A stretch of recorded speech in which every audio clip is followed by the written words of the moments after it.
Alison, ton parcours, est-ce qu'il y a des petites choses qui sont venues te piquer, te mettre sur cette piste de la santé cérébrale? Eh bien, moi, c'est vrai que c'est quand on fait les études de pharmacie, en fait, on nous pousse vers le Graal qui est le labo pharmaceutique, le Big Pharma, qui nous promet soit une carrière internationale, soit un très gros salaire même en sortant de l'école. Alors oui, les études sont longues, mais je trouve qu'on ne se réalise pas par l'aspect financier. En tout cas, c'est mon point de vue.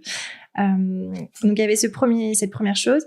Il y avait cette expérience du Canada qui me montrait le côté entrepreneur et le côté assez business au final de ce métier qui est un métier de soins et d'aide à la personne que je trouvais intéressant et qui je trouve manque en France. Ça commence à changer, mais on n'y est clairement pas encore. En tout cas, de mon point de vue, on n'y est clairement pas encore.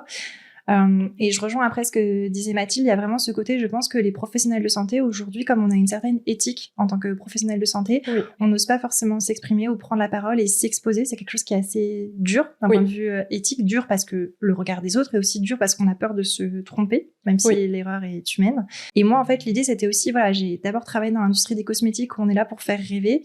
Et en fait, je me suis naturellement dirigée vers les compléments alimentaires parce qu'on est plus justement dans l'aspect santé par rapport aux produits cosmétiques, qu'il y a vraiment beaucoup de choses à faire.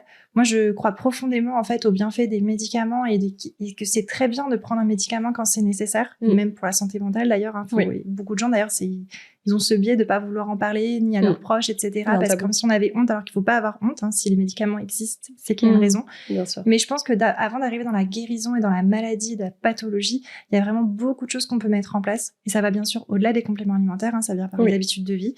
Et du coup, moi, je crois beaucoup à ça. Et c'est vraiment ça qui me donne envie en tant que professionnelle de santé, c'est de porter quelque chose qui est honnête et sincère, sans surpromettre. Mais voilà, de pouvoir vraiment aider les gens en fait à vivre mieux au quotidien et surtout à se sentir mieux. Au final, votre combat et votre produit vont incarner cette conscience d'aller prendre soin de soi, que ce soit en termes d'environnement, de santé, d'alimentation, de sommeil.